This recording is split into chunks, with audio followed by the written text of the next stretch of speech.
Today we are going to talk about the parable of the talents. So if you watched my review for the parable of the sower, you might know I am not the biggest fan of the parable of the sower.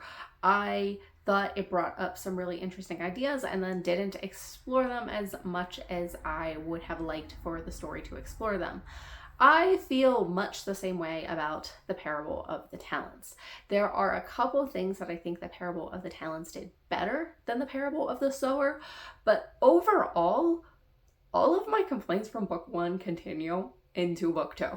Also, I will be spoiling book one, so if you've not read book one and you don't want to know anything about it, don't watch this video. But if you want to know about book two, I will not be giving any plot spoilers. I will be talking about major themes. So if you don't want to know the theming of book two, also don't watch this video. And with that, let's get into it. So the parable of the talents picks up several years after the end of book one.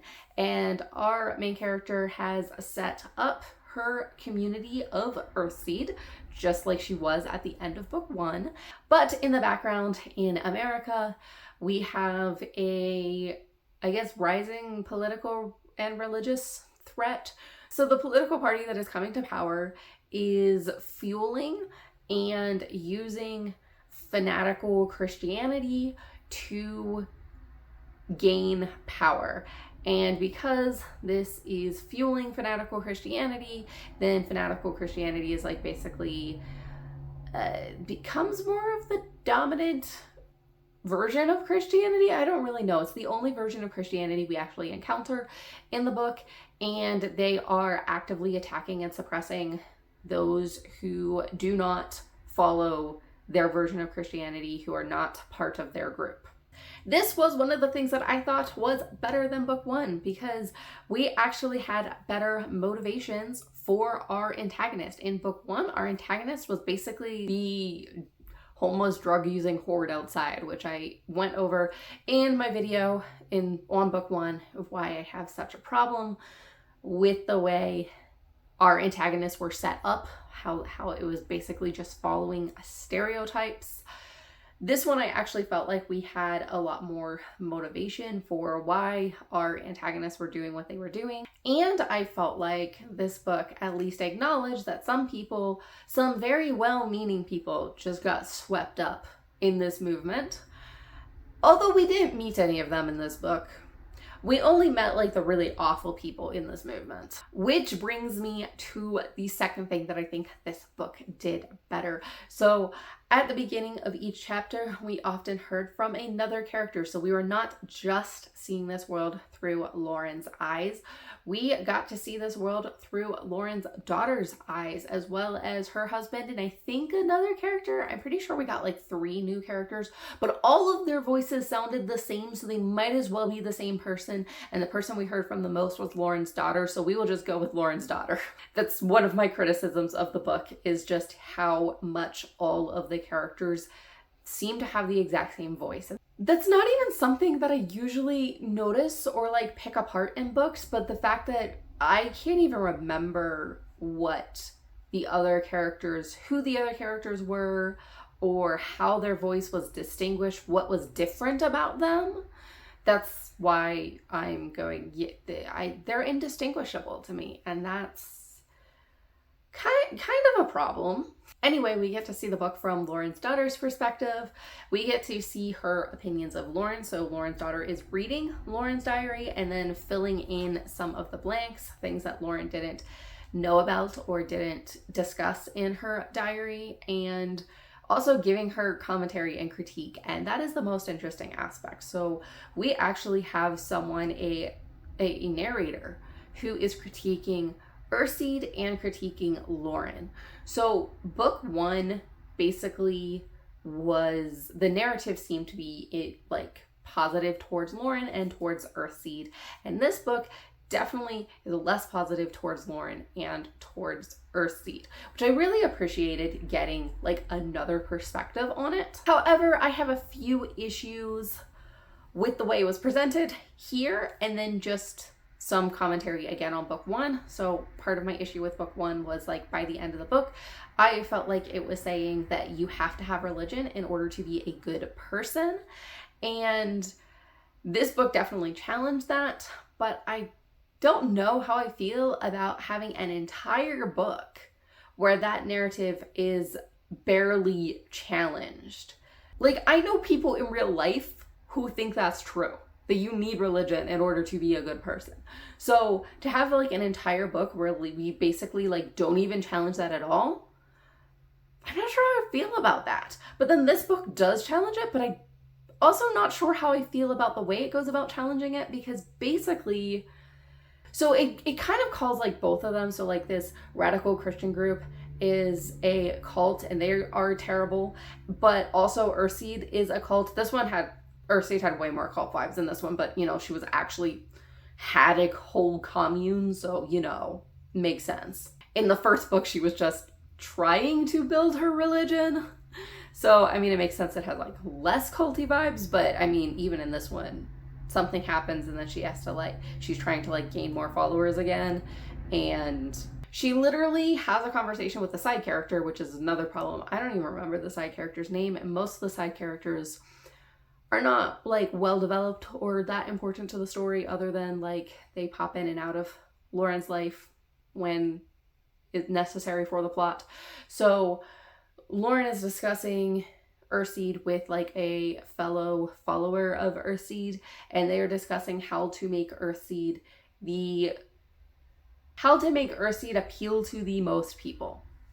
And in order to do that, you be manipulative about it, and you seem like you have all the answers and know what you're doing and where you're going, which like honestly, no, that's like a bit of wisdom there, that like people do whenever there's chaos. People follow people who seem to have the answers and know what they're doing, even if those people don't have answers and don't know what they're doing and are manipulating you. So like it is kind of interesting to see Earthseed employing these same like negative manipulative tactics. However, and I know it mentioned like other sects of Christianity, but the only people we encounter are part of this like radical Christian group, and all of them are bad people. Every single one of them is a bad person who does awful, atrocious things. And then we have like the people who follow Earthseed, and they're all generally good people who would be pleasant to be around, to hang out with.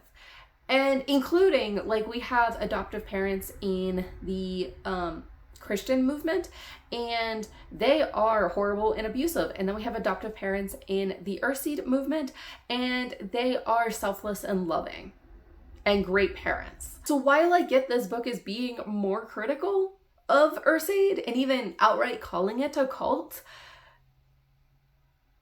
I don't feel like we deconstructed enough or were critical enough. It could be, we kind of had too much of a black and white of like these two different groups of like which ones are the good guys or not. We don't even really explore, I guess, what attracts people to this fanatical movement, why well-meaning people will get sucked up in it, and if those people would also do horrible things. We kind of have the idea that some of the people in the movement don't know, I'm going to say, the worst things that are happening. So this group is also taking people, kidnapping people that they see as threats, and putting them in re-education camps, which are like basically like slavery and torture camps. And there are some people in the group that seem to not be aware that this is happening, which I could totally see. You know, some well-meaning people might get swept up and not be aware of all the darker parts, and maybe even like purposely blind themselves to some of the awful things going on. But we don't really explore that. But we do spend a lot of time in these re-education camps. Basically, all of the threats of book one, torture, death, sexual violence, are extremely prevalent in these camps, and basically like everyone in these groups are inclined to take pleasure out of doing these things.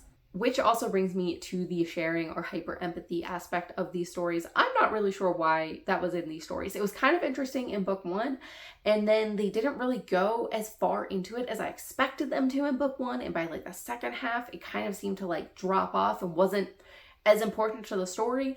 And then this book, it's like not important to the story at all, except to make the awful things that happen to them even worse. So because people with hyper empathy can like feel the emotions of other people around them, whenever someone is torturing them and taking pleasure out of abusing them, then the person experiencing hyper empathy also feels the pleasure as well as their own pain. It definitely serves to make all of the awful things that happen in this book even worse. But other than that, it didn't really play a role in the story.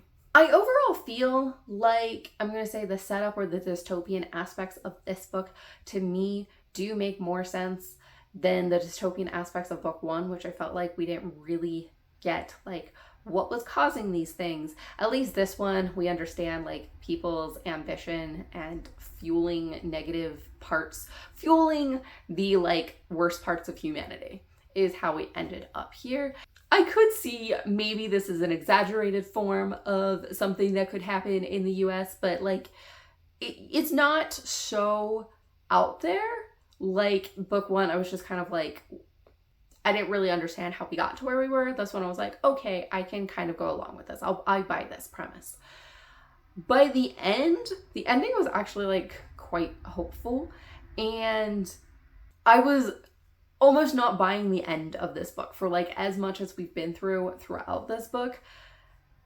I wasn't really buying the end as much, because by the end it was like, oh, once the like political leader who was fueling all of these bad things died, then like everyone just kind of like went back to live their happy normal lives and, you know, was like less mean to each other, which like I'm sure there are shifts like that, but maybe there was like a time skip or something in there, but just it seemed so fast. It seemed like, and everything's a lot better now.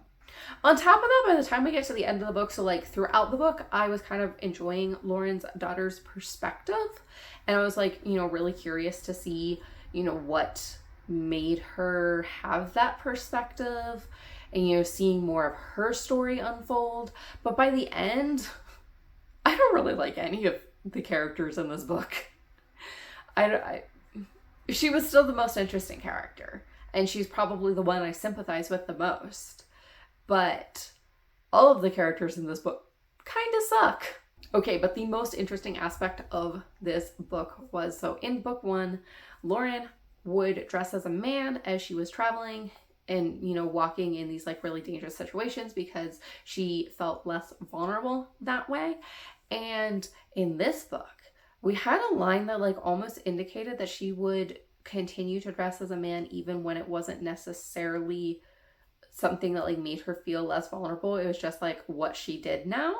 And I was going, I wonder if she enjoys dressing as a man. This could be an interesting conversation or exploration of gender. And then we did not explore that, because like most things that this book brings up, it wants to like bring up something that could be interesting and then not explore it. We do find out by the end of the book, I believe our main character's bi.